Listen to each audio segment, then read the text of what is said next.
इस दिन गगन नीरे खो जाए, इस दिन गगन नीरे खो जाए। ఇది పరం సంత్ సద్గురు బుల్లే సాహెబ్ గారి యొక్క వాక్యం. బుల్లే సాహెబ్ గారు ఈ బట్టలు నేసేటువంటి ఒక్క పని చేస్తూ ఉండు.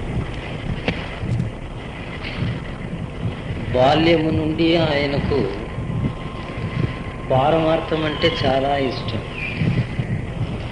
సాధువులు, సన్యాసులు, ఫకీరులు ఎవరైనా వస్తే వాళ్ళ గ్రామానికి వాళ్ళ సేవ చేస్తూ వాళ్ళ యొక్క సత్సంగాన్ని వింటూ ధ్యానం అంటే ఏమి, నామస్మరణ అంటే ఏమి అని వాళ్ళని అడుగుతూ ఉండే. అది ఒక మంచి సంస్కారం. పారమార్థము ఎన్నో జన్మము నుండి సంపాదించుకొని వచ్చేటువంటి ఒక వస్తువు. అది ఒక్క జన్మముది కాదు. ఇది ఎవరో నేర్పుతారంటే ఇది నేర్చుకునేది కాదు. ఇది సహజంగా మనలో జాగృతమయ్యేటువంటి ఒక ప్రేమమైన విచారం. ఇది వేరే విద్యలు నేర్చుకోవచ్చు. పారమార్థము మాత్రం ఎన్నో జన్మము నుండి సంపాదించుకొని రావు. అది మనలో సహజంగా ఉంది. దానికి ఒక జాగ్రత్తం ఇస్తాడంతే గురువు. ఆ భగవత్ ప్రేమ అనేది సహజంగా మనలో ఉంది. అయితే మనకు తెలియదు.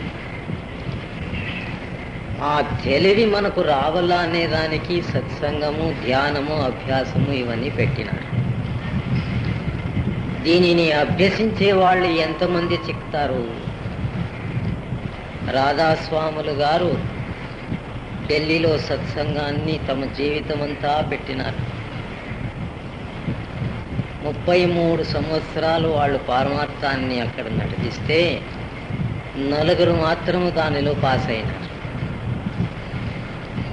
ఎన్నో లక్షల మంది వాళ్ళ యొక్క సహవాసములో ఉండి కూడా ప్రతినిత్యము పారమార్థాన్ని విని అభ్యాసము చేసినా కూడా 4 మాత్రము దాంట్లో పాస్ అయినారు అంటే ఎంత విచిత్రమైన సమస్య.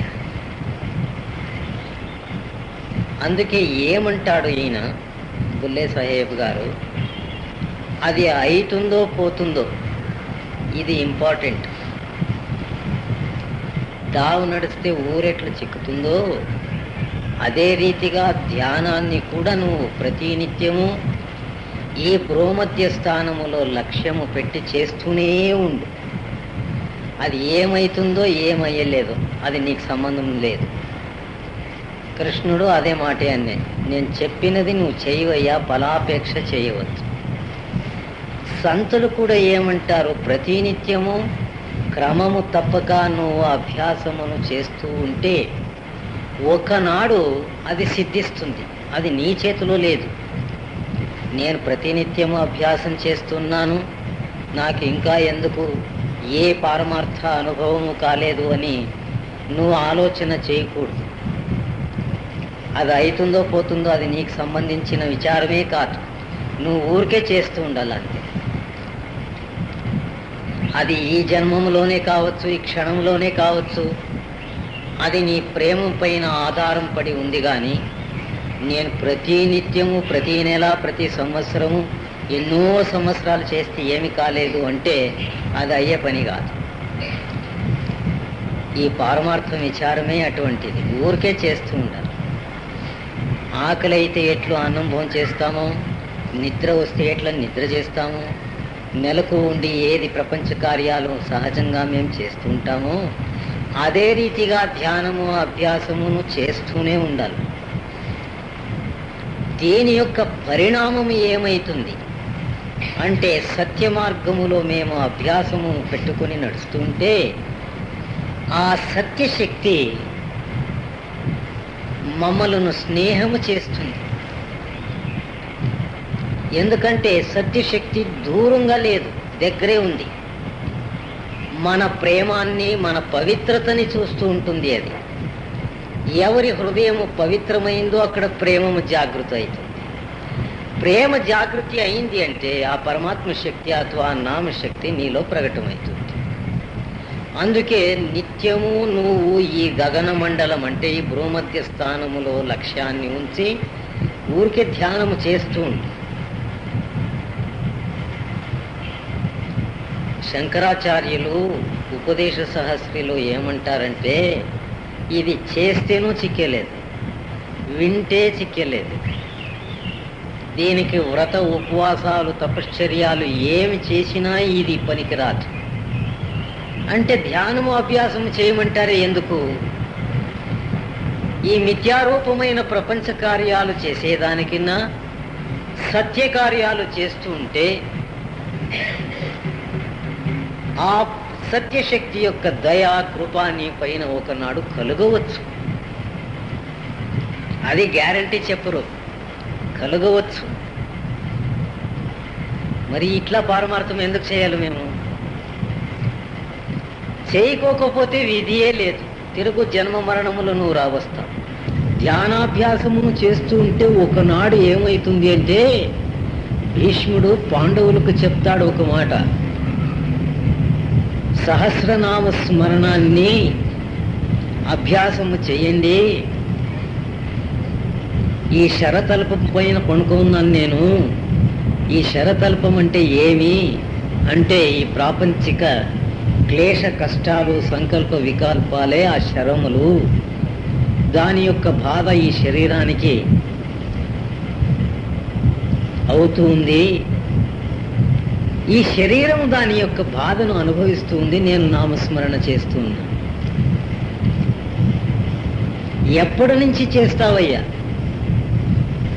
ఆయన అంటాడు, ఇది దీనికి ఎన్నో జన్మాలు ఉపయోగించుకున్నాను.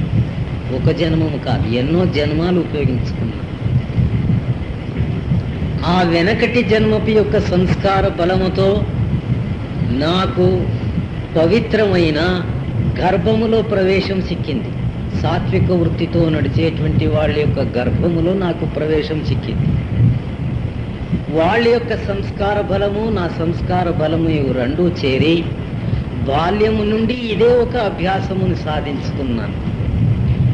అయినను కూడా నాకింకా ఏమీ చిక్కలేదు. అయినను నేను విడవలేదు. అప్పుడు కృష్ణుడు నవ్వుతాడు. ఎందుకు నవ్వుతాడు అంటే, ఈ పాండవులు మేము అది చేస్తాము ఇది చేస్తామని అహంకారంగా ఉన్నారు. వీళ్ళకి మంచి బోధ పాఠము నువ్వు బోధించినావయ్యా అని నవ్వుతాడు. ఆవిడ భీష్ముడు అడుగుతాడు, హే కృష్ణ, సర్వేశ్వరుడు నువ్వు, పరమాత్ముడే నువ్వు, అది గొత్తు ఉండి కూడా ఈ మనసు నన్ను విచలితమును చేస్తూనే ఉంది. అనేక వేళ నాకి కూడా డౌటే, you are really a god or not. నీ యొక్క చమత్కార వృత్తి, ఈ అసామాన్యమైనటువంటి యొక్క స్వభావమును చూస్తూ చూస్తూ నాకు సంశయమే వస్తుందయ్యా. అయితే ఈ సమయములో నీ అటువంటి వాడు చాలా అరుదు, చిక్కుడు. ఎందరో మహానుభావులని నా జీవనంలో చూస్తే, అయితే నీ మాదిరిగా ఉండేవాడిని నేను చూడలేదు గనుక really you are a god, నువ్వు దేవుడే.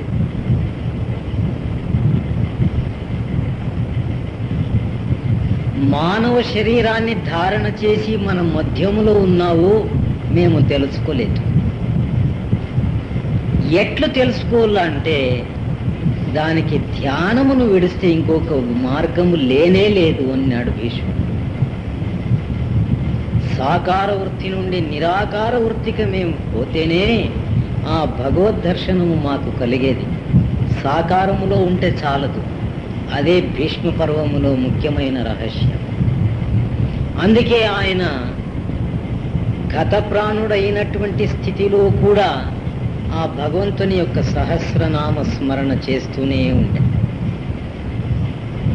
సంశయములో ఉండి సంకల్ప వికల్పమును తెచ్చుకుని జీవితాన్ని పాడు చేసుకోవడానికన్నా నామస్మరణ చేస్తూ చేస్తూ ఈ శరీరాన్ని వదులుకుంటే ఆ పరమ పవిత్రమైన సత్యలోకాన్ని మేము చేరుకునేది గ్యారంటీ అంటాడు.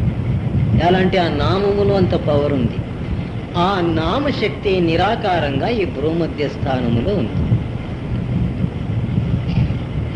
అక్కడ లక్ష్యము పెట్టి మీరు ధ్యానము అభ్యాసమును చేస్తూనే ఉండండి. మన శక్తి ఎంత ఉందో అంత చేస్తూనే ఉండాలి. ఈ శరీరము నుండి ప్రాపంచిక కార్యములనే చేస్తూ ఉన్నాము. దానికి తగినట్టు కొన్ని ఫలితాలు మనకు చిక్కుతూనే ఉన్నాయి. అట్లే ఇదే శరీరముతో ఆ పారమార్థములోనూ కూడా ధ్యానము అభ్యాసము స్వల్ప మాత్రంగా చేసుకుంటూ ఉంటే అది ఒక సంస్కార ఫలము పెరుగుతుంది. ఈ శరీరాన్ని విడిచే వేళ మేము చేసినటువంటి ఒక సాధనాభ్యాస ఫలితముతో సహాయముతో ఈ భూమధ్య స్థానాన్ని చేరుకోవడం నిజంగా సత్యమే, అది సుಳ್ಳು కాదు. ఈ శరీరాన్ని వదిలే వేళ మన ప్రాణశక్తి సహజంగా ఈ భూమధ్య స్థానానికి వచ్చి వేస్తుంది. దానికే ఇప్పటి నుండి సాధన చేయమని. అది ఈ భూమధ్య స్థానానికి మేము చేరుకుంటే అనేక పవిత్రాత్మాలు అక్కడ నీకోస్కరము కాసుకొని ఉంటాయి. మహాత్ముల యొక్క సూక్ష్మ శక్తి, నిరాకార శక్తి ఈ ఆధ్యాత్మిక మండలములో ఎప్పుడూను సాధకులకు, సాధన చేస్తుండేటువంటి వాళ్లకు సహకరించడానికి ఇక్కడ కాసుకుంటారు. అంతేకాదు ఒక్కొక్కసారి వాళ్ళ శక్తి ఈ మధ్యలోకములో కూడా ప్రవేశం చేసి మనకు సహకరిస్తాయి.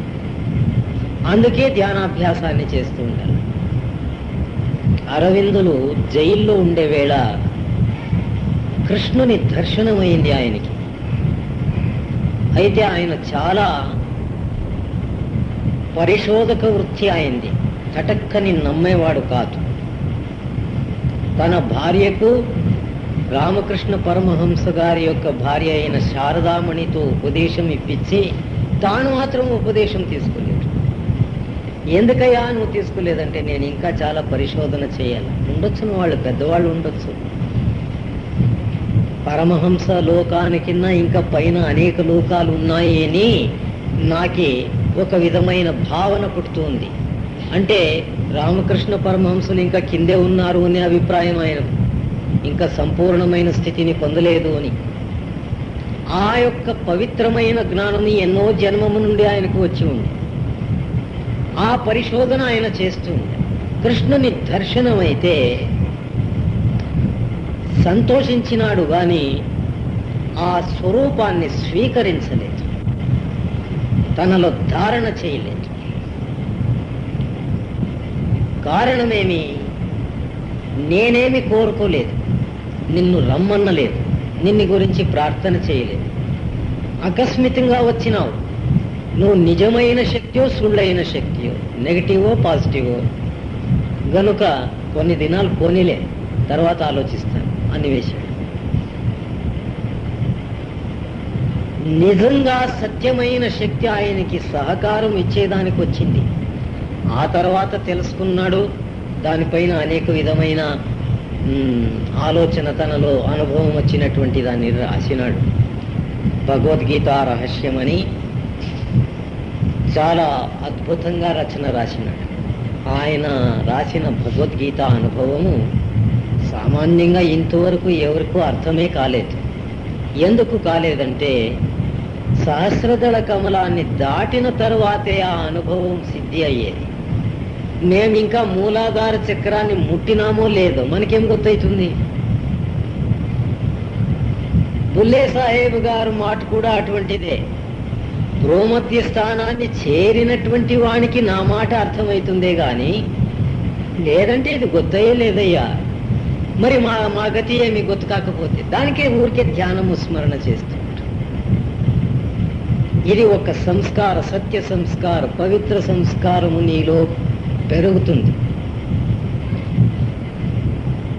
నువ్వు దినాలు, మాసాలు, సంవత్సరాలు లెక్కము మాత్రం పెట్టుకోవచ్చు, ఊరికే చేస్తూ ఉంటా. ఆ అభ్యాసం ఎట్లా ఉండాలా అంటే సాకార స్వరూపమునంతా నువ్వు లయం చేసి ఆ నిరాకార శక్తి ప్రకటమయ్యేంత వరకు ఆ నామము నీ అంతరంగములో జ్యోతి ప్రకాశంగాను, శబ్ద ప్రకాశంగాను ప్రకటమయ్యేంత వరకు నువ్వు అభ్యాసము చేస్తూనే ఉండు. దీనికి ఏమి ప్రమాణమేం లేదేం స్వామి? ఖండితంగా ప్రమాణం లేదు, నువ్వు చేస్తూ ఉండాల అంతే. అక్కడ నుండి నువ్వు ఎవరికి చెప్పుకోక చేయకోక ఇక్కడికి ఎట్లు వచ్చావు, అదే రీతిగా ఇప్పుడు ఎవరికి చెప్పుకోక చేయకోక అభ్యాసం చేయాలి. ఇదే ఉపాయమే గాని ఇంకేదీ లేదు అన్నాడు. పోయలేవు.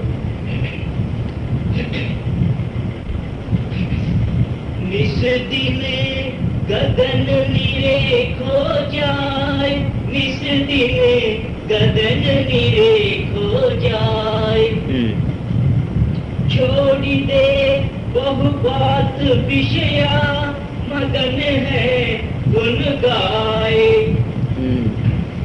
దీనికి విరోధమైనటువంటిది ఏది అంటే ఒక్క నామస్మరణ, ఒక్క ధ్యానాన్ని మేము అభ్యాసము చేయాలంటే కొన్ని విరోధములు వస్తాయి. విషయ వాసనలోని అంటే వికారముతో కూడిన ఇంద్రియములతో జాగృతమయ్యే కామక్రోధ లోభమోహాలు. ఈ ఇంద్రియములు ఎప్పుడు మనలో ప్రవేశించిందో, ఎప్పుడు విషయవాసనాదులను జాగృతం చేస్తుందో మనకేం తెలియదు. ఏమిది అనేది మనకు తెలియదు. ఏ ఏ ఇంద్రియములు ఏమేమి పని చేస్తున్నాయి అని కూడా మేము ఆలోచన చేసేలేదు. అవి ప్రచోదన చేస్తే దానిలో మేము చిక్కిపోతున్నాం అంతే. విషయ వికారాలు మనలో జాగృతమైన వెంటనే మేము దానిలో చిక్కిపోతూ ఉన్నాం. తప్పించుకునే ప్రయత్నమే చేయలేదు. కారణం ఏమి అంటే ఎన్నో జన్మాలు, యుగాలు ఇటువంటి శరీరముతో, ఈ ఇంద్రియములతో మనకు స్నేహం ఉంది గనుక దానిని గమనించనే లేదు. మేము వీళ్ళు దుర్మార్గులో సన్మార్గులో అనే విచారమే మనలో పుట్టలేదు. అందుకే అవి ఏం చేస్తున్నాయి అంటే మమ్మల్ని మోసము చేసి ధ్యాన అభ్యాసము నుండి ఎక్కడో తీసుకుపోయి దూరం పారేస్తూ ఉంది. అనేక విచిత్రమైన విషయ వికారాదులు, దానిలో స్నేహము ఉంది, ద్వేషం ఉంది, ప్రేమ ఉంది, ప్రీతి ఉంది, మనకు తెలిసేదేనే లేదు. ఉగాది పండుగ నాడు వేపాకును తింటాం. ఎట్లు తింటాము? మొదటంతా వట్టిదే ఇస్తూ ఉండ్రి. ఇప్పుడు ఏమేమో చేరించి దాని చేదు ఉండకుండా చేసి మంచి పంచామృతం పరమాణు ఉన్నట్లు చేసి తాగండయ్యా అంటారు. అది ఏడిది తాగాటము, దాంట్లో చేదు గొత్తే కాదు, అయినా దాంట్లో కలిసి ఉంది అది. అదే రీతిగా ఈ విషయవాసనలు మన నిత్య వృత్తిలో, మన నిత్య విచారములో కలిసిపోయింది, మనకు తెలియదు. ఆ విషము మనకు తెలియనే తెలియదు. ఇట్లు ఎన్నో యుగాలు జన్మము నుండి ఆ విషయం అనే విషాన్ని మేము ప్రతినిత్యము ఉపయోగించుకుంటూ ఉన్నాము గనుక ఈ శరీర ధ్యాసము మనలో నిలిచింది. ఈ దేహములో ఉండే ఆ నిరాకార శక్తి ఏదో మర్చిపోయింది. చూసావా? ఈ నేను నేను అనేది ఎట్లా అయింది అంటే ఈ రీతిగా తయారైంది. దీనిని ఎక్కువగా మేము ఆశ్రయించుకుని దీనినే ఉపయోగించుకుంటూ ఉన్నాము గనుక ఈ దేహమే నేను అనే అభ్యాసం అయిపోయింది మనకు. ఈ అభ్యాసాన్ని పోగొట్టడానికే అశరీరమైన ఆ నామాన్ని చింత చెయ్యి అనేది, అంటే నిరాకారమైన శక్తిని చింత చేయమంటున్నాడు.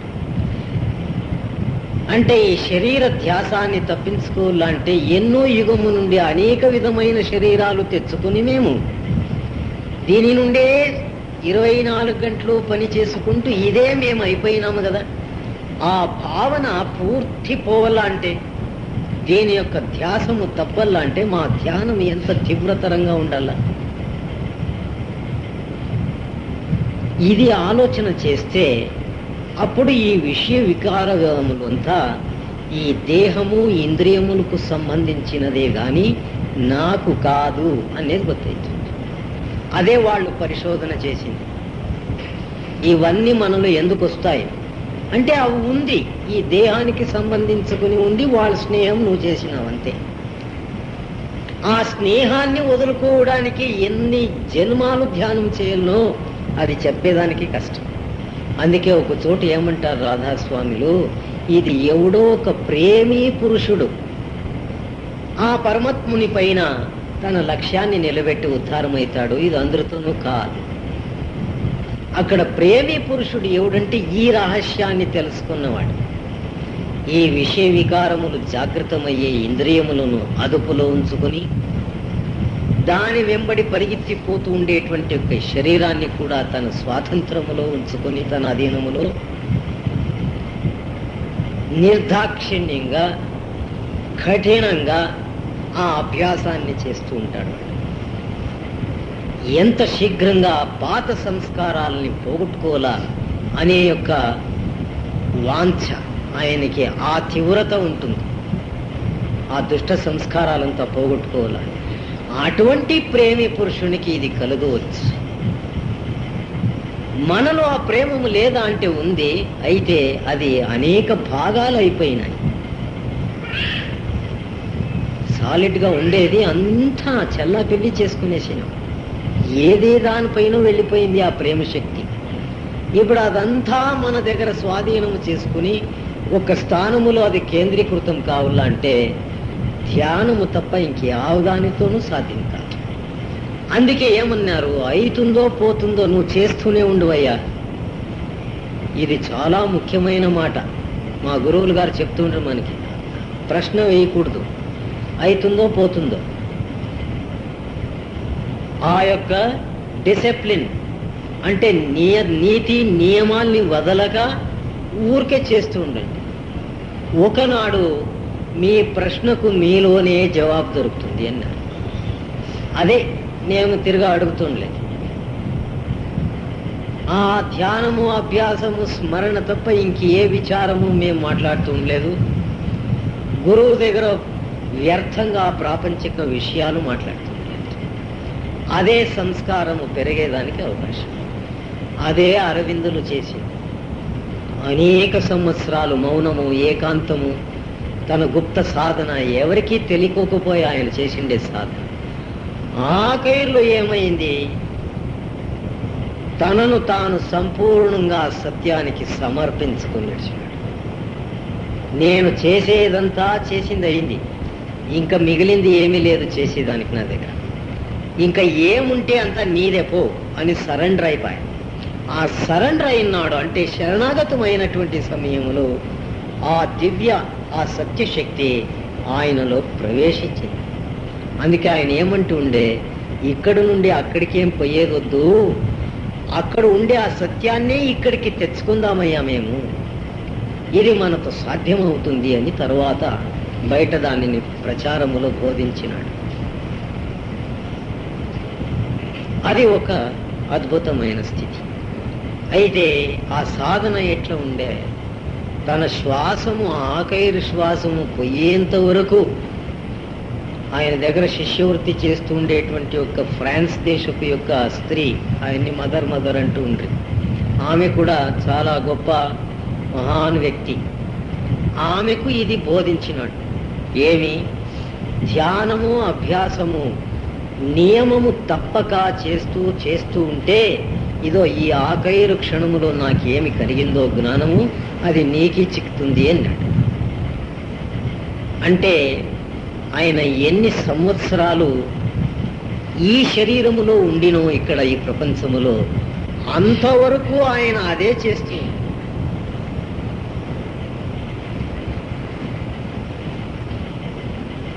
తనకు అనుభవం అయ్యే వరకు వేరే వాళ్ళకి చెప్పలేదు ఆయన.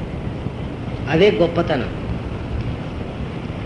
తన అనుభవం ఏముందో అది సాక్షాత్కారం చేసుకున్న తరువాత ప్రచారం చేశాడు. ఇది ఇట్లా ఉందయ్యా, ఇది కష్టమైనదేం కాదు. ఈ పరిశోధన చేసిన తరువాత నీకి సత్యానికి డిఫరెన్స్ లేదు. నువ్వు స్థానము నుండి పల్లటైనావు అంటే ఏమి, ఎక్కడ ఉండవలేనో ఆ స్థానమును నువ్వు బదలాయించుకున్నావు అంతే. తిరుగు ఆ మొదటి స్థానాన్ని చేరడానికి అభ్యాసం చేయి. దానికి విషయ వికారాలు అడ్డమవుతాయి. ఆ విషయ వికారాలు ఎందుకు అడ్డమవుతాయి అంటే నువ్వు దాన్ని సరిగ్గా ఉపయోగించుకోలేదు. This is the real fact. ఆ విషయ వికారాదులు మనలో లేస్తే ఇది ఎందుకు మనలో వచ్చింది, ఏమిటికోసం నన్ను అవలంబన చేస్తుంది, నా వెంబడి వస్తుంది అని మేము ఆలోచన చేయలేదు. ఆలోచన చేసింటే విషయ వికారాలే ఏమైతుండే అంటే ప్రేమము ప్రీతి స్వరూపాన్ని దాలుస్తుంది. ఇంతే వ్యత్యాసం. అందుకే ధ్యాన అభ్యాసమును చేస్తుండే వేళ ఈ ఇంద్రియములను గమనించు. ఆ ఇంద్రియముల నుండి ఉత్పత్తి అయ్యేటువంటి యొక్క విషయ వికారాదులను గమనించు. దానిని పరివర్తన చేసుకో. నిన్ను విడిస్తే వాటికి గతి లేదు. నువ్వే దానికి ప్రాణము పోస్తూ ఉన్నావు. ఇదో శిశువుల్ని మేము సంరక్షణ చేసినట్లు అవి కోపం చేసుకుని తొన్నించుకుంటాం. అయితే మేము తొంతామా? లేదు. తిట్టుతాయి, కొట్టుతాయి, అన్నీ చేస్తాయి. అయినా మేమేం చేస్తాం? దానిని సహనం చేస్తాం. అయితే అవి చేసిండే చేష్ట ఏమో చెడ్డదే. తొన్నేది, తిట్టేది, కొట్టేది ఇవి మంచిదే కాదు. మేము దానిని సహనము చేసి ఏమనుకుంటున్నాము, అయ్యో పాపం మన ఆశ్రయం తప్పితే వాళ్ళ గతేం కావచ్చు అని ఆ ఆశ్రయ దృష్టితో వాటిని పోషిస్తూ ఉన్నాం.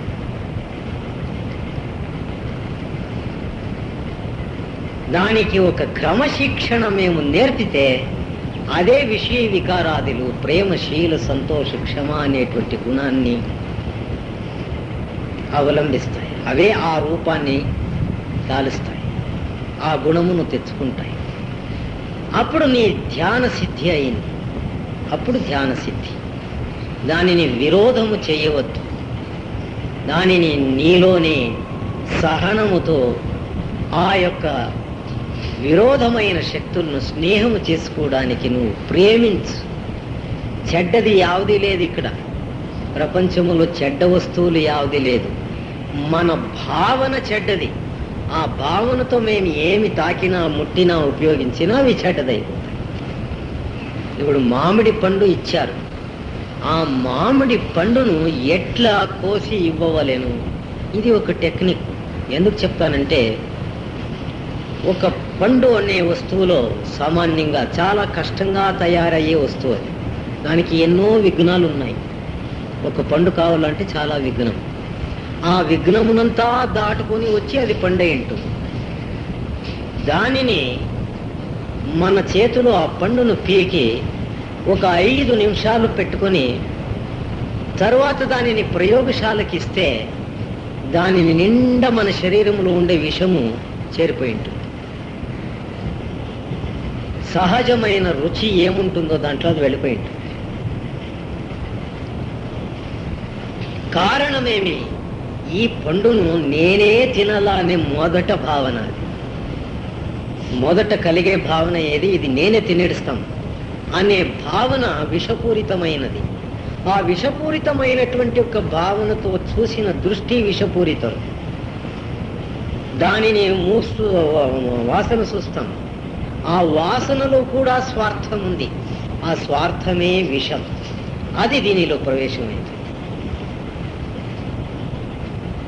అందుకే పెద్దలు ఏం చేస్తుండ్రి అంటే ఆ భావన రాకూడదు అని ఏ యొక్క అపూర్వమైన వస్తువును చూసిన వెంటనే పరమాత్మ ఇది నీకు సమర్పణ కాని అంటుంటారు. కృష్ణార్పణం వస్తూ ఉంటుంటారు. చూసారా? దానికే నైవేద్యము అని. మొదట పరమాత్మునికి సమర్పించు. పరమాత్ముడు పవిత్రుడు. పరమాత్మ అనే మాటలోనే భావన చేసి ఇంకా సాధ్యం కానప్పుడు ఈ శరీరాన్ని, తన భావనని, సర్వమును తనది ఏదుందో అంత సమర్పించి వేశాడు. అప్పుడే సహజమైన యోగము సిద్ధించింది ఆయనకి. దీనిలో కష్టం ఏమైనా కనపడింది అంటే లేదు, మనకు సమర్పణ భావన రాలేదు అంతే. ఎందుకు రాలేదంటే ఈ నేను నేను అనే అభ్యాసము ఉంది గనుక ఆ సమర్పణ భావన రాలేదు. ఈ నేనును సమర్పించేది ఎట్లయ్యా అంటే ధ్యానమును చేస్తేనే ఈ నేను అనేది పరమాత్మనికి సమర్పణ అయ్యేది. ధ్యానం చేస్తూ చేస్తూ ఈ శరీరము సుస్థై పడిపోతుంది. అప్పుడు దీని జతలో ఆ నేను అనేది కూడా పడిపోతుంది. తరువాతే దీనిలో పవిత్రమైన ఆ అశుద్ధమైన వస్తువులంతా పవిత్రమయ్యేది. అందుకే ఏమన్నారు బుల్లె సాహెబ్ గారు, విషయవాసనలు నీలో చెలరేగుతుంది, భయము పడవద్దు.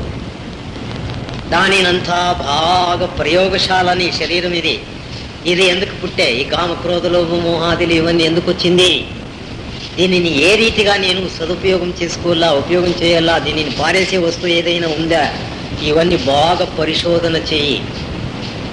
అదే సాధక వృత్తి.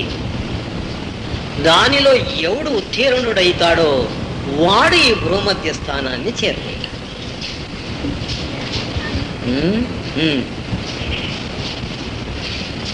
त्रिकुटी जहां बसत संगम गंगा जमुन बहाए.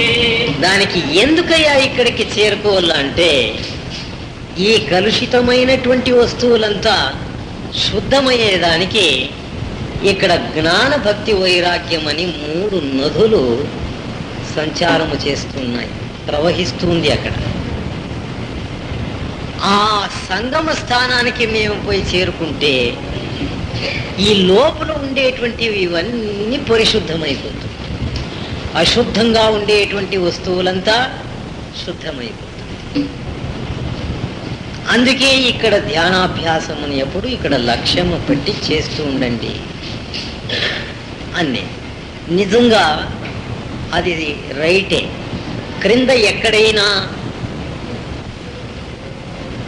కేంద్ర స్థానములు అంటే ఏమి, సప్త చక్రములు ఉన్నాయి శరీరములు.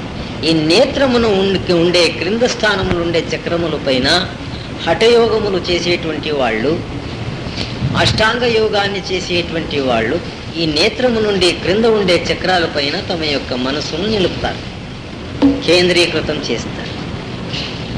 అది అనేక విధమైన శక్తి సామర్థ్యాలు అవి ఇవి కలగవచ్చు, కానీ పవిత్రత దొరకదు. అందుకే వాళ్ళు యోగ భ్రష్టులైపోతారు. ఏదో రీతి సిద్ధి అవి ఇవి శక్తులు సంపాదించుకోవచ్చు, కానీ యోగము సిద్ధి చేసుకురు, యోగములో భ్రష్టులైపోతారు. అందుకే తుకారాము, నామదేవు, జ్ఞానదేవులు ఏం చేశారంటే ఆ హఠయోగాన్ని వదులుకున్నారు. వాళ్ళు నాతపంథ సంప్రదాయస్తులు వాళ్ళంతా. జ్ఞానదేవ జ్ఞానేశ్వరిని రాస్తూ ఒక మాట చెప్తాడు. ఏమి, క్రింద ఉండేటువంటి యొక్క చక్ర సాధన స్వల్ప మాత్రంగా మనకు అంటే ప్రతిబింబము, ఇవన్నీ ఆ సత్యానికి ప్రతిబింబాలంతే, అవి గోచరిస్తాయి కానీ నిజమైన వస్తువు దీనితో దొరకదు. గనుక ఇంకా సహజమైన శబ్దయోగాన్ని మేము సాధించాల అని దానిని సిద్ధించుకున్నాడు, దానినే బోధించినాడు.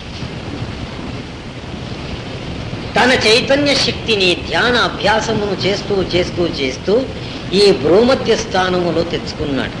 అక్కడ జ్ఞాన భక్తి వైరాగ్యం సహజంగా ఉండేది కనుక్కున్నాడు, దానిలో లయమైపోయినాడు. ఆ పవిత్ర శక్తులంతా సత్యలోకము నుండి ఈ భూమధ్య స్థానానికి వచ్చి చేరినవి. ఎవడు ధీరుడు అంటే ఈ ధ్యానాన్ని సక్రమంగా చేస్తూ ఈ భూమధ్య స్థానాన్ని ఎవడు చేరుకున్నాడో వాడే ధీర పురుషుడు.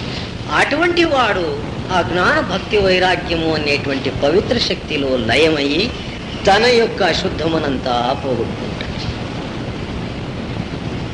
సహజంగా మానవ జన్మం అప్పుడు సిద్ధిస్తుంది, అంతవరకు మానవ జన్మం లేదు. ఊరికే ఆకారములో ఉన్నామంతే మేము. అటువంటి యొక్క సహజ మానవ శరీరము మనకు ప్రాప్తమైతే ఆ భగవశక్తి మనలో ఆవిష్కారం అవుతుంది. తాను అప్పుడు వచ్చి దీంట్లో చేరుతుంది. అందుకే అభ్యాసాన్ని వదలవద్దు, చేస్తూనే ఉండవయ్యా అన్నాడు.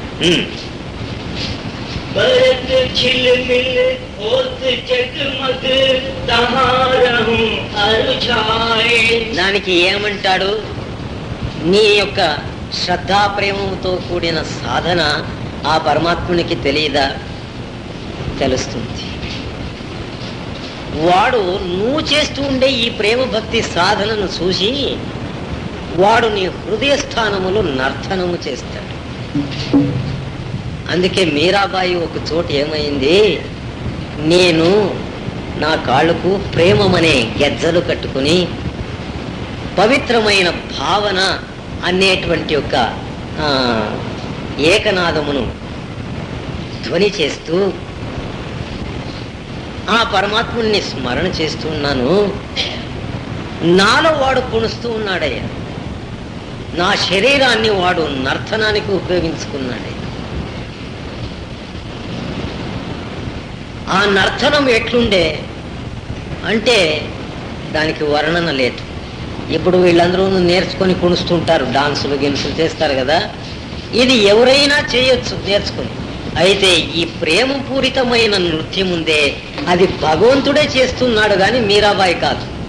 మీరాబాయి శరీరములో ఆ పరమాత్ముడు నర్తన చేస్తున్నాడు. ఈమె ధ్యానాభ్యాసము పరిపూర్ణమవుతూ వస్తే పరమాత్ముడు ఆనందము పడి ఆమె యొక్క హృదయములో శరీరమంతా వ్యాపకమై నర్తన చేస్తున్నాడు. అందుకే ఆ మీరాబాయి నర్తనములో ఒక గొప్పతనం ఉంది. శారీరక చింతనయే లేక ఉండే నర్తనం. అటువంటి యొక్క నర్తనము రష్యా వాళ్ళ దగ్గర ఉండే. వాళ్ళ పేరు నాకు గమనము లేదు కానీ మన భారతదేశంలో 1946లో ఇద్దరు వచ్చి ఉండ్రి. మన బెంగళూరు టౌన్ హాల్లో వాళ్ళ నర్తనమును పెట్టిండ్రి. ఆయన ఏం చేశాడు? ఆ నర్తనము చేసే మగపిల్లవాడు స్టేజ్ పై నిలుచుకొని పైనంతా ఇట్లా చూశాడు. ఎత్తు వానికి సాలదు. స్టేజ్ విడిచి కిందకొచ్చాడు, చూశాడు. అప్పటికీ అది ఎత్తు సాలకు వచ్చాడు. ఈ లోపల వద్దు, బయట చేస్తానండి అనేసాడు. తిరగ బయటంతా అరేంజ్ చేశారు, పెద్దగా విశాలంగా జాగం చేసి. అప్పుడు జనసంఖ్య తక్కువ, దండిగా జాగం ఉండే.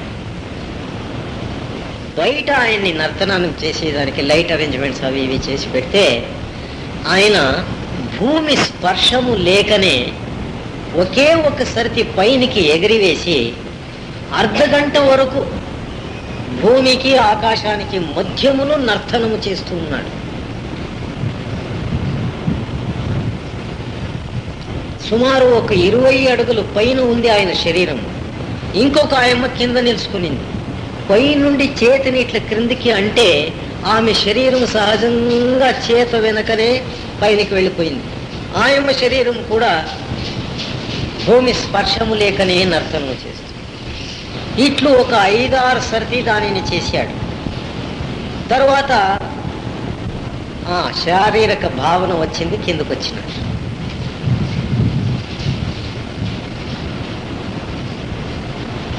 అప్పుడు మంత్రి, ఇంకా మనకు రాజు ఉండే,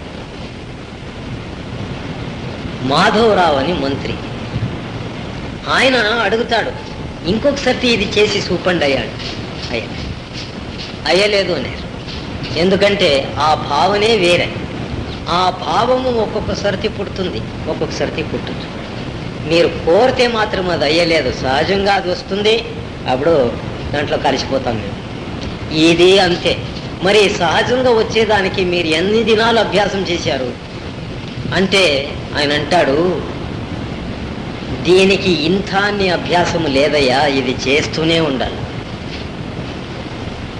ఒక్కసారి అది ఆ మూడు వచ్చేస్తుంది, ఆ భావన వచ్చేస్తుంది, దానిలో లయమైపోతాం అంతే. అది మనకి గుర్తయ్యలేదు అంటాడు.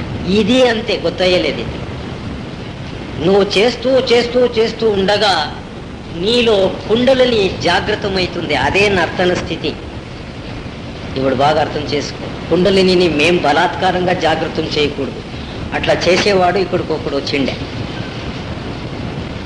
బ్యాంకులో పనిచేస్తుండ్రి వాళ్ళు.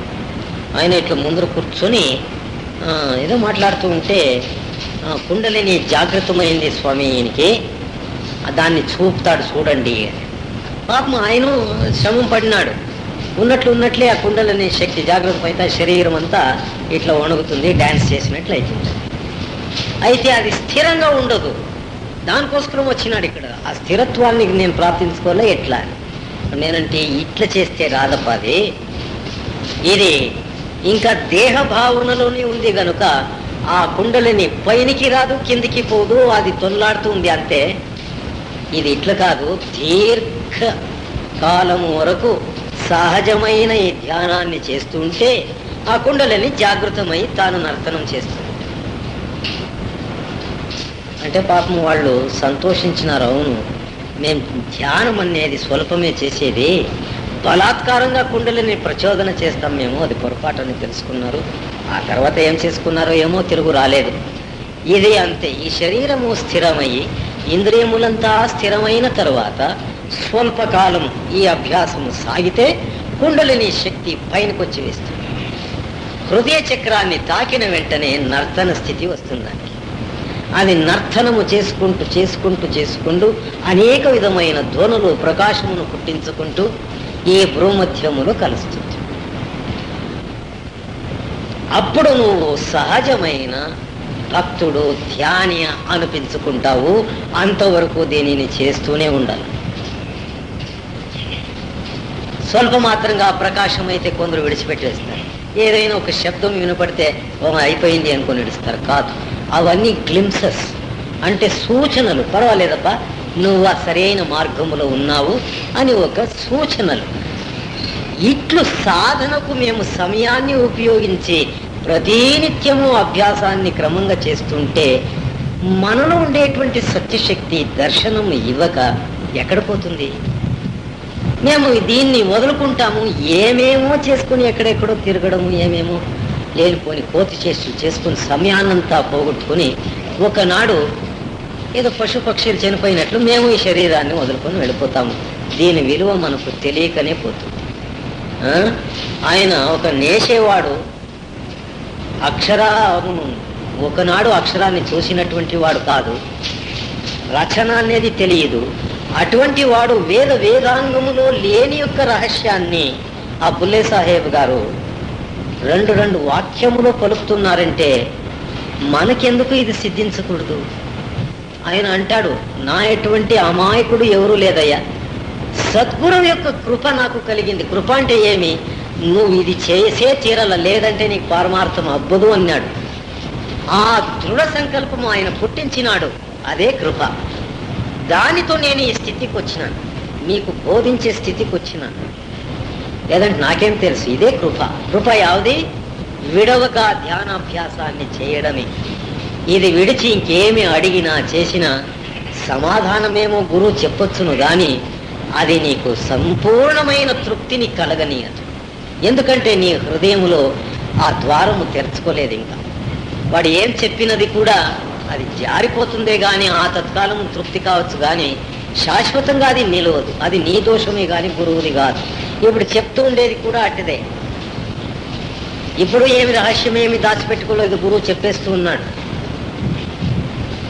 నీలో ఎందుకు నిలువుదంటే ఆ పాత్ర ఇట్లు ఉంది, ఇట్లు కాదు, దాంట్లో పడలేదు. ఆ గురువు అమృతము దానిలో పడలేదు.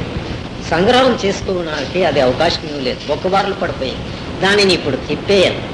అదే ధ్యానం అంటే అధోగతి నుండి నువ్వు ఊర్ధ్వగతికి భూమధ్య స్థానములో వచ్చినప్పుడు నీ ప్రాణశక్తి ఆ సత్యశక్తిని ఆకర్షించుకునే ఒక పవర్ నీలో వస్తుంది.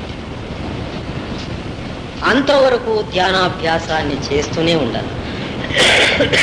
సమయాన్ని నష్టము చేయకూడదు. ఏ స్థితిలోనైనా ఉండు. కృష్ణుడు ఏమంటాడు భాగవతములో, సంసార వృత్తిలోనూ వాడు ఉండే, సంసార రహితుడుగాను ఉండే, యుద్ధరంగములో ఉన్నాడు, ఎట్లా ఉన్నాడు యుద్ధరంగంలో? నిర్భయంగా ఉన్నాడు. రాజకీయములో ఉన్నాడు, తమాషగా నవ్వుతూ నవ్వుతూ అందరితోనూ కలుస్తాడు. తనకి శత్రువు లేదు, మిత్రుడు లేదు. బంధు బాంధవుల్లో కలుస్తాడు. కలిసి ఎట్లుంటాడు? వాళ్ళ మాదిరిగానే ఉంటాడు. ఉద్ధవునికి ఆకైలో ఒక మాట చెప్తాడు, వీళ్ళ మధ్యములో ఇట్లు ఉండి కూడా నేను ఆ ధ్యాసాన్ని మాత్రం విడవలేదు ఉద్ధవా, నువ్వు విడవద్దు అంటాడు. అదే రహస్యం భాగవతంలో గొప్ప రహస్యం. అన్ని వృత్తిలోనూ ఉండి నువ్వు నివృత్తిగా ఉండవయ్యా అంటాడు. నీ సంకల్ప మాత్రముతోనే ఇది జరుగుతూ ఉండగా దానిలో సంపూర్ణంగా ఎందుకు మునిగిపోతావు? రవగింజంతైన నీ శక్తి ఈ విశ్వాన్నంతా నడిపిస్తుంది. హే అర్జున, దానిలో ఎందుకు మునిగిపోతావు? నిజంగా రైట్. మనము సంకల్పము చెయ్యనిదే తెల్లవారి లేచలేదు. మేము సంకల్పము చెయ్యనిదే ఈ ప్రాపంచిక వృత్తులను చెయ్యలేకపోతే. దీనికంతా నువ్వు ఉపయోగిస్తూ ఉండే శక్తి ఒక అణు మాత్రమే. అయితే ఆ అణు మాత్రములో నువ్వు చేస్తూ ఉండే ఈ విశ్వ వ్యవహారములో నువ్వు ఏమైపోయినావు అంటే పూర్తి కలిసిపోతూ ఉన్నావు. ఆ అణువే చాలు, దానికి సంపూర్ణ శక్తి అంతా దానికి ఉపయోగించి వేస్తుంది. ఇది పొరపాటయ్యా.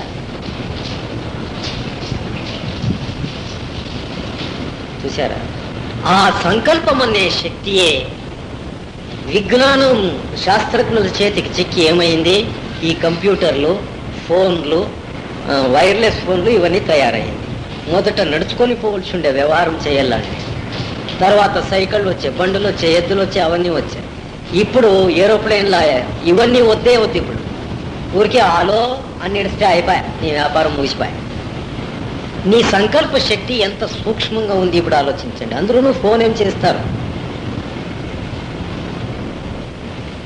ఈ ఫోన్ని సిద్ధము చేసిన శక్తి యాది, తయారు చేసిన శక్తి యాది అంటే నీ సంకల్పమే. శ్రమము తగ్గల్లా నా పని బాగా జరగాలి. ఆ ఫోన్లో నీ సంకల్ప శక్తి అంతా పెట్టించిన అదే పొరపాటు. దానికి స్వల్ప మాత్రం శక్తి చాలు. అందుకే ఏం చేశారు గవర్నమెంట్ వాళ్ళు? ఎక్కువగా ఫోన్ ఉపయోగించుకునే దానికి అవకాశం ఇచ్చలేదు. 2 నిమిషాలు 3 నిమిషాలు సెకండ్లో ఏమో పెట్టినారు, అంతే చాలంటారు. అది కూడా మనకి ఇంకా అర్థం కాలేదు. 3 సెకండ్లు అంటాడు, దానికి 1 సెకండ్ చాలు. అట్లు నీ శక్తిని వ్యర్థము చేయక స్వల్ప మాత్రంగా ఈ ప్రపంచంలో ఉపయోగించు చాలు. అదే కృష్ణుడు చేసింది. తన యొక్క స్వల్ప సంకల్ప శక్తిని ఈ వ్యవహారములో పెట్టి ఇంకా మిగిలైన శక్తి అంతా పారమార్థములో ఉపయోగించుకున్నాడు. నాకు కనపడిన రహస్యం ఇది భగవద్గీత. విశ్వరూప సందర్శనం అంటే సామాన్యమైనది కాదు. ఒరే, వీడు విశ్వరూపాన్ని ఎట్లా చూపినాడు అని ఆలోచన చేసుకున్నాను. సుమారు 10-12 ఏళ్ళు అదే ఒక ఆలోచన పడింది. ఆ ఆలోచన ఎంతవరకు నా శక్తిని వ్యర్థము చేసింది అంటే, నా దగ్గర భగవద్గీత కామెంటరీస్ ఒక 500 బుక్కులు ఉండొచ్చు. You believe me or. అన్ని బుక్కులు చదివితే ఎవరెవరి అభిప్రాయం ఏమేమి చెప్తుంది. ఆఖైర్లో తేలింది ఒక రజనీషు, ఒక అరవిందుడు. దాని యొక్క అభిప్రాయాన్ని విడదీశారు. అప్పుడే మనకు సంకల్ప శక్తిని స్వల్ప మాత్రంగా ప్రపంచంలో ఉపయోగించి తర్వాత ఇంకా మిగిలిందంతా ధ్యానములో ఉపయోగించుకోవాలనేది అర్థమైంది. చూసావా? అన్ని దీనికి ఖర్చు పెట్టే పని లేదు. అది మనకి ఎప్పుడు గుర్తవుతుంది అంటే, ధ్యానము పెరుగుతూ పెరుగుతూ చేస్తూ చేస్తూ చేస్తూ ఈ ప్రాపంచిక వ్యవహారానికి మేము మొదట పెడుతుండేటువంటి శక్తి ఖర్చు నిజంగా తగ్గిపోయిందయ్యా, స్వల్పంలోనే జరిగిపోతుంది అని గుర్తయింది. అదే ప్రారబ్ధాన్ని గెలిచిన స్థితి. చూసావా? ప్రారబ్ధాన్ని ఎట్లు గెలవాలంటే ఈ రీతిగానే గెలవాలి. ఇంకా మిగిలింది సద్గురువుని దర్శించిన వేళ, సత్సంగాన్ని వింటూ ఉండే వేళ ఈ ఆగామి సంచయ కర్మాలు వెళ్ళిపోతాయి. ప్రారబ్ధాన్ని పోగొట్టుకోవాలంటే ఇదేనే ఉపాయం. అందుకే ప్రతి ఒక్క సత్సంగి ఫలాన్ని ఆశించక ప్రతి నిత్యము దానికి వేళలే పొద్దులే. ఇది బాగా జ్ఞాపకం పెట్టుకోండి. దానికి ఒక వేళని నిర్ణయిస్తామంటే అది పరమార్థము కాదు. వాడు అకాలమూర్తి. ఆ అకాలమూర్తికి మేము ఒక కాలాన్ని నిర్ణయం చేస్తే ఏం ప్రయోజనం? అయినను నువ్వు సంకల్పముతో సృష్టించిన ఈ ప్రపంచము 24 గంటలు గలాట్ చేస్తూ ఉంటుంది. అది నీదే తప్పు. స్వప్నములో కూడా బాహ్య ప్రపంచాన్నే నువ్వు సృష్టిస్తూ ఉంటావు. స్వప్న దశలో కూడా నీకు సామాన్యంగా సుషుప్త్యావస్థ నిద్ర, స్వప్నరహితమైన నిద్ర 2 hours వచ్చేది ప్రతి ఒక్కరు. సన్న శిశువులకు 6 సంవత్సరముల వరకును, శిశువులకు 9 గంటలు ఉంటుంది. పాపం వాళ్ళకి తెలియదు. మాకు తెలిసిందా? లేదు. అటువంటి నిద్ర మేము చేయాలా అనే భావన పుట్టిందా? లేదు.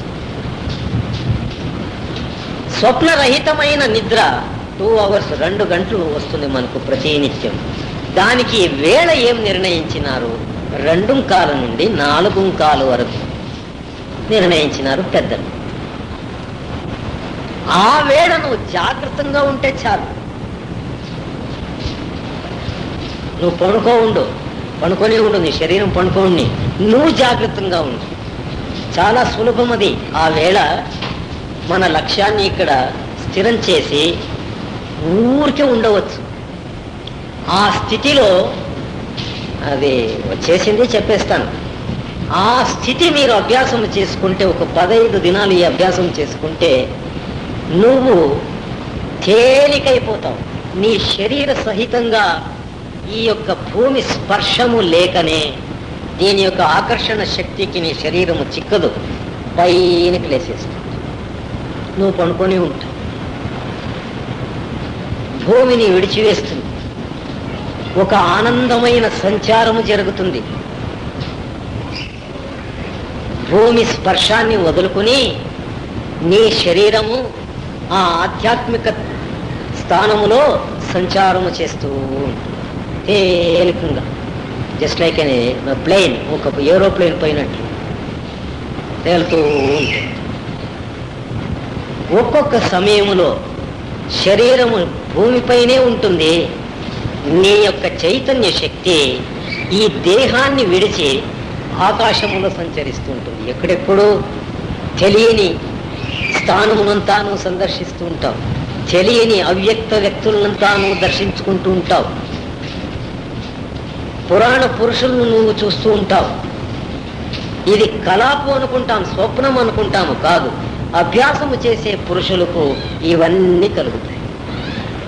ఈ దేవత్యాదులంతా ఒక రూపానికి తెచ్చి ఒక విగ్రహమును చేసి పెద్దలు కూర్చోపెట్టినది ఈ స్థితిలోనే. లేదంటే ఈ విగ్రహాలు మనకు దొరుకుతూనే ఉండలేదు. ఆ అవ్యక్తమైన శక్తులు ఇట్లా ఉన్నాయి చూడండి అయ్యా అని విగ్రహంలో చూపినాడు. అంతేకాదు, ఆ విగ్రహాన్ని కూర్చోపెట్టిన దేవస్థానం పైన విమానము కట్టింటారు. చూసినారా? విగ్రహం గోపురం పైన విమానం మాదిరిగా కట్టింటారు. ఎందుకు చేసినారు అది అంటే, ఈ అవ్యక్త శక్తులంతా నీకు సహకరించడానికి ఆ యొక్క గుప్త దేశము నుండి ఈ దేశానికి వస్తూ ఉంటారయ్యా. తిరుగు ఇక్కడి నుంచి అక్కడికి పోతూ ఉంటారు. విమానాన్ని సందర్శించుకోండి అంటాడు ఆ పూజారి. మీరు విన్నారో లేదో? విన్నారా? గోపురం చూడండి, విమానం మాదిరిగా చేసింటారు అది. దాన్ని చూడండి. ఇది ఎవరు చూసేలేదు. అక్కడ ప్రసాదం సిక్తుందా లేదా? ఇదే మనకు వచ్చిండేది రోగం. ఏం వ్యాపారం చేయాలా? ఇక్కడ మంచిది ఏం దొరుకుతుంది? దేవుని దర్శనం పదండి బజార్కి పోదాం. బజార్కి ఏటి మేము పోయి ఏం తెలుసుకొని వస్తుంది? ఇవన్నీ చూడాలా. ఇవన్నీ చూస్తేనే మనకి ధ్యాన రహస్యాలు గుర్తయ్యేది. దీనికోసము శ్రమము పడాలా. తెలిసిన వాళ్ళ దగ్గర పోయి తెలుసుకోవాలా. తీర్థ భ్రమణ పుణ్యక్షేత్రాలు సందర్శించాల. ఇప్పుడు మహాత్ములు సమాధి అయింటారు. అక్కడ కూడా ఒక మందిరాన్ని కట్టింటారు. అయితే ఆ మందిరానికి దేవస్థానానికి డిఫరెన్స్ ఏం డిఫరెన్స్? గర్భగుడి చిన్నది, ఈ విగ్రహాలు. సమాధులకు పెద్దది. ఎందుకు? అది కూడా మనకు తెలియదు. మహాత్ములు శరీరాన్ని వదిలే వేళ తమ యొక్క పవర్ని అక్కడ నిలబెట్టింటారు. వాళ్ళు ఊరికే పోయలేదు, ఎవరైనా ఉద్ధారం కాని పాపం అని. మేము దేనికి పోయి ఇంటిమే, ఎవరు ఆదోని లక్ష్మమ్మ, ఆయమ్మ చనిపోయిండే, అది విగ్రహం చేసి పెట్టినారు.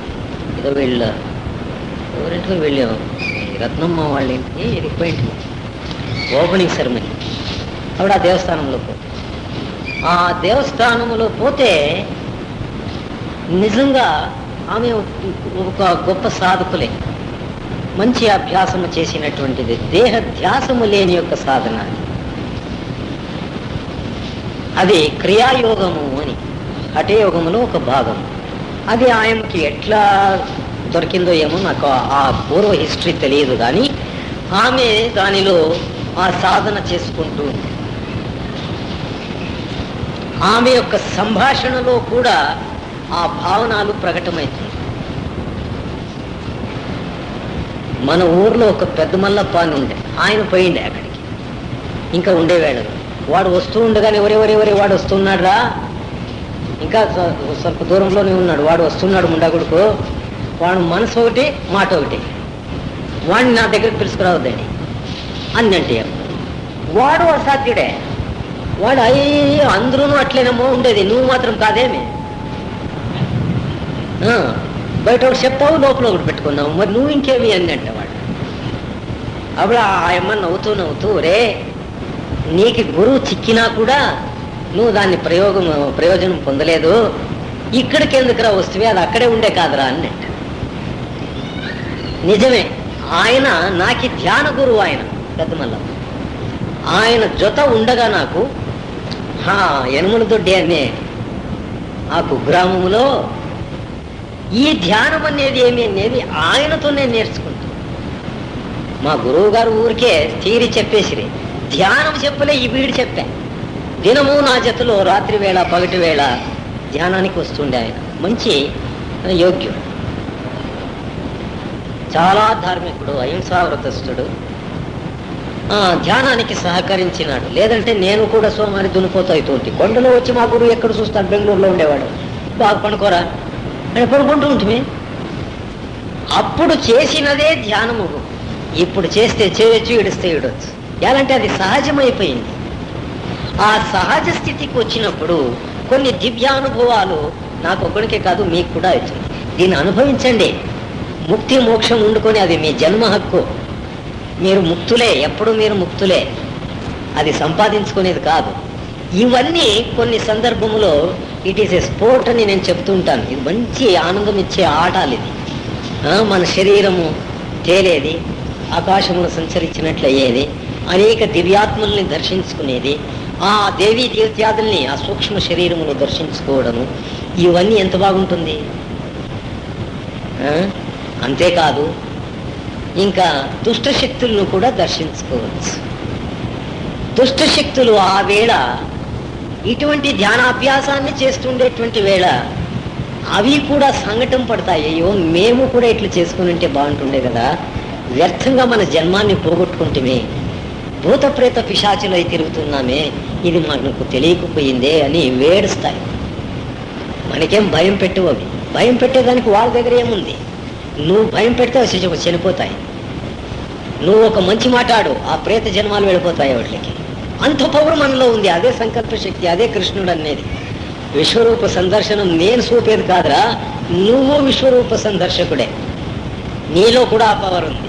దానిని జాగ్రత్తాన్ని చేసుకోవడానికే ఈ భ్రూమధ్యములో లక్ష్యము పెట్టి ధ్యానము చెయ్యి. ఆ అపూర్వమైన లోకములు నువ్వు సంచరించగలవు, అది నీదే.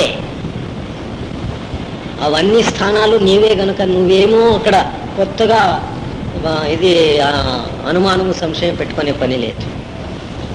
ఆ స్థానమునంతా మహాత్ములు ఇట్లే సందర్శించుకున్నారు.